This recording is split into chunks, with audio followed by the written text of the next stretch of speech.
Good afternoon. I'm Sala Sander, and you are watching League TV, a service of the League of Women Voters of Sheboygan County. The League of Women Voters is a nonpartisan grassroots political organization established in 1920 that advocates for informed and active participation in government. Our members are women and men who work to improve our systems of government and impact public policies through education and advocacy. The League neither supports nor opposes candidates for office at any level of government. Today, we are interviewing Ryan Sorenson, a candidate for the office of Mayor of the City of Sheboygan. But before we begin the interview, we want to thank you, Ryan, for agreeing to meet with us today and also for investing your time and resources in running for office. Welcome. So, what is the role of the mayor, and what do you believe you can bring to the position that your challenges cannot? Yes, well, thank you so much, and thank you to the League of Women Voters for providing the citizens of Sheboygan this real opportunity for mayor candidates to share their vision and have a great conversation with the community. I was born and raised right here in Sheboygan. I love this community. My roots really run deep. Graduated from South High School and went on to UW Milwaukee, where I became a student leader. I really see the role as mayor as being a strong advocate for the city of Sheboygan and being that chief community collaborator, bringing different organizations together, whether it's small businesses, nonprofits, to really kind of come together so we can put our heads together to solve a lot of our issues ahead. A lot of my background and experiences have allowed me to lead from day one. I know how to bring together a diverse mixture of people, public and private entities to focus on developing new creative solutions for many challenges ahead. Several years ago, I ran for city council and beat a 10-year incumbent. And I won that race because citizens wanted somebody that would focus and listen on solving our problems. I've continued to prioritize the many needs of my constituents, and they have continually to have successfully reelected me. My years on the city council have afforded me a variety of different leadership roles as well, such as chairing the public safety committee, chairing the transit commission, chairing the committee of the whole, and as well as being the vice chair for public works. All these different experiences have provided me with the real knowledge and skills to respond to smart solutions with our many issues in the city. Additionally, my colleagues have elected me the president of the city council, where we oversee a $120 million city budget that's responsible for providing essential city services such as police and fire, garbage collection, road maintenance, parks, the library, for more than our 49,000 city residents. I'm running for mayor because I believe that we are truly at a point of critical transformation in this election. It's not enough just to highlight one issue, but many different issues that are impacting our city need to have a new, fresh perspective. And I think my youth, energy, passion, and experience, and just my energy, I think really is a great asset to the city, and where we can really kind of focus and think and develop some new ideas and creative solutions to address a lot of these concerns. Thank you. So, Sheboygan is one of the few cities to have both a full time city administrator and a full time mayor. Should the position be full or part time? I truly do believe that the position should be full-time. In the city of Sheboygan, the mayor collaborates with the city administrator to build a better Sheboygan for all of us. The city administrator primarily manages, the department heads, oversees the city budget and the HR issues and finance. The mayor should really be focused on building strong relationships between businesses, nonprofit organizations, and community leaders and residents to ensure the city continues to be a great place for all of us to live, work, and play. Um, any other component of the mayor's responsibility should be really focused on working with different government agencies as well throughout Sheboygan County, as well as our state and federal government as well. We do need a strong mayor to advocate on behalf of all citizens to ensure that we get funding for our services that we've all been paying for. We need to continue to work with Sheboygan County to explore some new ways to those shared services and those shared costs as well. Like I said, I do believe that the position should be full-time, but we do need a mayor that has the energy, experience, and vision that will work hard to bring talented people together to solve our many critical issues impacting all our citizens. Thank you. Diversity, equity, and inclusion, or DEI, has been actively discussed over the past few years in schools, businesses, and governments. What does DEI mean to you? And do you think the city should invest in programs and policies to promote it? Yeah, this is a really good question. I appreciate it. Just like the rest of America, Sheboygan has a rich history of folks coming together. We're truly a melting pot as our community. To me, diversity, equity, inclusion means our community celebrates our rich differences. Our community treats everybody equally. And everyone in our community encourages equal participation, where we all have that same sense of purpose and belonging here. I believe the mayor's role in diversity and equity really lies within his power to follow up and lift up and elevate voices. The mayor has a responsibility to make appointments to many folks, to different boards, task forces, communities, community committees, and those should really truly reflect the full diversity of our community. Being thoughtful and intentional about these appointments will truly result in a more welcoming community based in the decision-making process. This also is an issue talking about our workforce as well. Our local businesses, small and large, have been really struggling to retain talented workforces due to the perception that Sheboygan might not necessarily be welcoming for everybody. The city does need to tackle these issues, and we really need to address these issues firsthand and how these issues with racism are negatively impacting our community as a whole. We have a lot more work to do on these, but I've been involved from day one in the Sheboygan Diversity, Equity, Inclusion, and Belonging Initiative. I'm part of the city subcommittee for that, so we've been focusing on key issues and key areas that our city can truly focus on to make this community a better place for everybody. Thank you. The City of Sheboygan Public Schools just returned to a hybrid classroom model after being closed since October. Bars and restaurants are open for business, and many of which are not adhering to Governor Evers' mask and social distancing mandates. If it meant that we could open schools, would you be in favor of enforcing the governor's mandates? So throughout our community, we've lost over 100 lives to this virus. Our Sheboygan County Health Department has done a great job with what they had, trying to educate our community, taking the appropriate steps necessarily to keep our family, friends, and colleagues safe and healthy during this pandemic. In addition to impacting our health, the coronavirus has had devastating impacts on the livelihood of many different businesses as well. Many parents had to pivot to working from home, reducing their hours at work, while overseeing becoming at-home teachers that teach their kids. This has been challenging for a lot of different folks in the community, but I believe that there've been many good faiths from our citizens across the county, including following the guidelines from the health department, which has lowered our number over the past few months. But we're not out of the woods yet. I think the next step we really got to take in tackling this pandemic is ensuring that we can distribute the vaccine properly as well. And I think the city can be a key player in ensuring that the vaccine is distributed as well. However, schools they're now back in session, operating 5 days a week, but we need to ensure that teachers and staff who have been fully vaccinated can have the resources to teach properly as well. It's a slow transition, but I feel like we're moving forward on this, where we can keep students and teachers safe as well. One of the ways that we kind of lessen the economic impact with this pandemic has been able to take a different step approach and working with our different businesses to making sure that folks are following the mask mandate guidelines as well.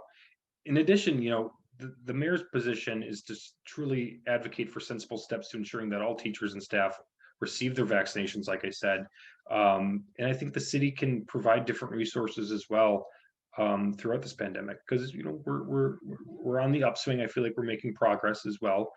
Sadly, the mask mandate it hasn't been enforced, but it is still in effect.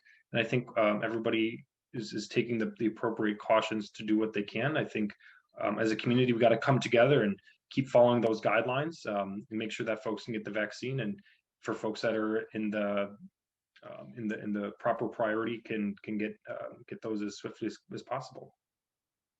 Thank you. Many small businesses have suffered greatly during the pandemic, and the city's Small Business Emergency Assistance Funds is funded by $420,000 in CARES dollars. Only $220,000 has been awarded to the City of Sheboygan businesses. What are your thoughts on that? Yes, I think that this is another example of bureaucratic barriers and red tape in our city that truly does impede on economic progress during this pandemic. This pandemic has really demonstrated some painful ways that our city government needs to make things better, and needs to stop presenting more challenges for business. Um, this is a perfect example of how the city can effectively work with small businesses to improve their livelihood. um, it is a real concern that we do have this amount of money that has not been awarded to struggling businesses. We've been in this pandemic for many months now, and as mayor, I'll work to make sure that our local businesses can receive the support through this pandemic. We do need to work with the bid district as well as the Chamber of Commerce and other local business leaders to design a better process that will ensure that this money is awarded quickly to struggling businesses in a fair and equitable manner. Mhm. Do you, excuse me, do you feel the city of Sheboygan ran a fair and accurate elections this past November? And is there anything we should be doing to increase voter registration and access to the polls for all qualified voters? Yes, I do. I think our elections were fair and accurate in November. On election day, I did have the privilege of working at the polls.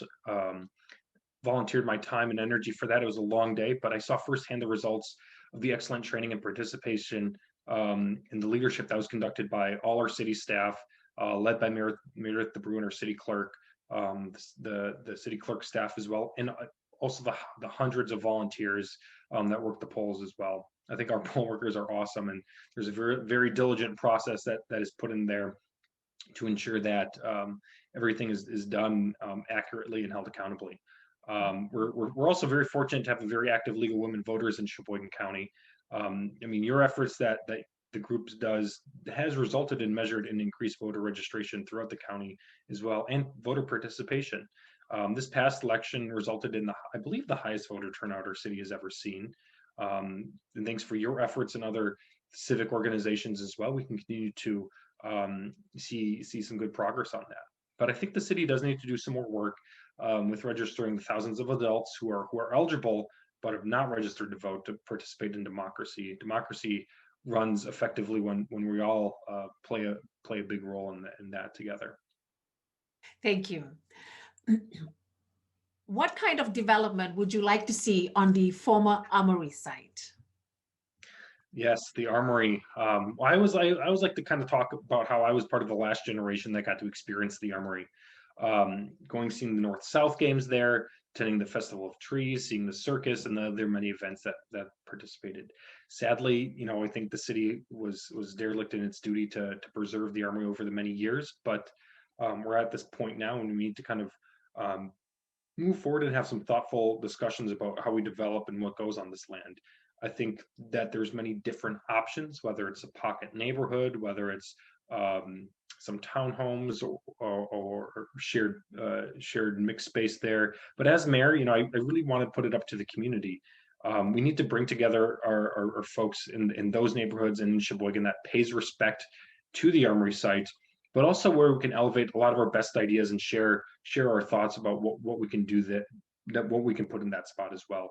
I'm looking forward to hearing from all our true stakeholders from their ideas to see what the future holds for the site.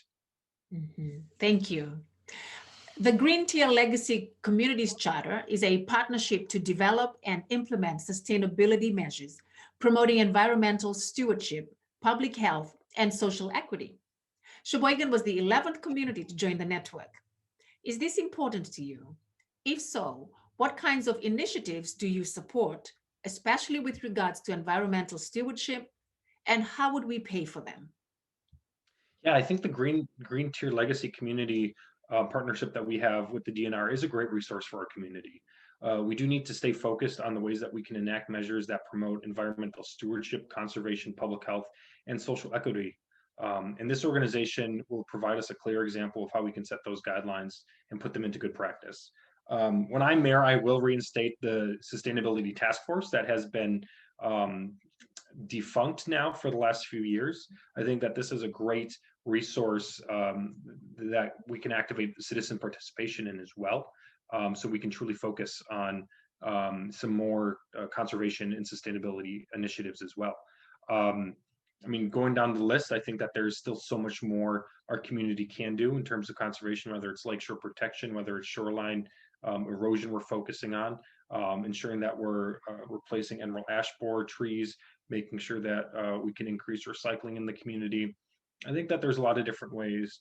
And in terms of funding for them, a lot of these there's different grant opportunities out there as well as different partnerships with nonprofit and environmental organizations, and I don't think that we've truly explored all those options just yet, and I'd like to see a fresh approach on how we can tackle those issues as well. The equalized tax rate in the city of Sheboygan is $21.75 per $1,000 of property value. This makes our city tax rate among the highest in the state. Are we getting our money's worth? And do you see taxes going up or down over the next 4 years? Yeah, so I think in terms of when you talk about taxes in our community, it's always a big web. Um, when folks get their tax bill that you kind of got to break down. Um, a lot of the taxes that we pay in our community do go through to the school district, to the county, and the city, as well as Lakeshore Technical College. I think one of the biggest challenges that we've seen for local municipalities over the last few years is that we're not getting our fair share with shared revenue. So we're paying our state taxes; they're going to Madison, and a lot of those money should be brought back to our community to invest in infrastructure projects. Um, but we're not getting our fair share there. So I think a big part of that does need to be focused on advocacy, ensuring that we develop those partnerships in Madison, making sure that we do get our fair share with taxes. You know, when you break down what the taxes pay for on a home that's assessed about, I would say, $110,000, what their tax bill would be broken down to, you know, you're paying about $290 for police protection. You're paying $200 for fire protection. The library, about 106 goes for that. Parks and recreation fees, about $67 goes for that. And street and sewer sanitation, only $60 goes for that. So you got to kind of break down, you know, all the different city services that we do have in the city. You got to think about what our long-term plan is for our financial stability for the city as well. We're not out of the woods yet with this COVID pandemic, and it's going to have an impact on this. So it's hard to tell truly what our financial outlook would look in the future. But I think you gotta kind of have a different approach of how we're managing our budget in a fiscally responsible way. What different types of development projects are we bringing into the community that will generate more revenue for property taxes as well. So as long as we're focusing diligently on those, I think that we can hold the line and conserve taxpayers' dollars in the city. Mm. Thank you. And finally, what are the biggest challenges facing the city? And if you were elected, how would you help? So obviously, I think, like I said before, we're not out of the woods yet with this COVID pandemic, and we need to ensure that our community can bounce back from this, ensuring that we're developing strong partnerships with local businesses, nonprofit organizations, providing them the right resources and connections that they need so that we all can prosper and thrive. I truly think that this pandemic has truly highlighted a lot more of our challenges in our community as well when it comes to inequities. Over the last 10 years, Sheboygan County has received over $1 billion of investment in terms of new development and projects going on. However, in that same time, students in the Sheboygan area school district that have been on free and reduced lunch has jumped up double digits. 1 in 3 children go hungry every single day in our community. 1/3 of folks still struggle to pay their utility bills. Our housing prices are still going up and people are struggling to pay for them. Our homeless shelters in our community are seeing an all-time capacity as well, while drug and human trafficking issues are still a concern that are rising in our community. So I think that we need to really kind of take a true focus on what issues are being ignored and what's not being tackled head on. And I think in terms of bringing different people together, forming different committees that can tackle these issues and bring tangible solutions to the city council level, I think that's where we need to really lay the foundation so we can really truly address some of these issues before they grow grow anymore. You know, I believe that the city of Sheboygan needs and deserves new dynamic leadership that will fight for real results for our real problems. It is critical that we develop a more sustainable economy for all of us to better address some of our serious issues, like I said, crumbling roads, lakeshore erosion, affordable housing, the opioid and human trafficking crisis, as well as the continuing challenges from the COVID pandemic, health and economic crisis. Ryan Sorenson, thank you so much for taking the time to interview with us today. And the League of Women Voters strongly encourages all who are eligible to vote in the upcoming primary on February 16 and the general election on April 6. If you are not registered to vote, You may sign up easily on myvote.wi.gov, or you may contact your municipal clerk for more information. Other League TV interviews may be found on our website, including conversations with other mayoral candidates. Thank you. Ryan, thank you, and good afternoon. Thank you so much, Sala.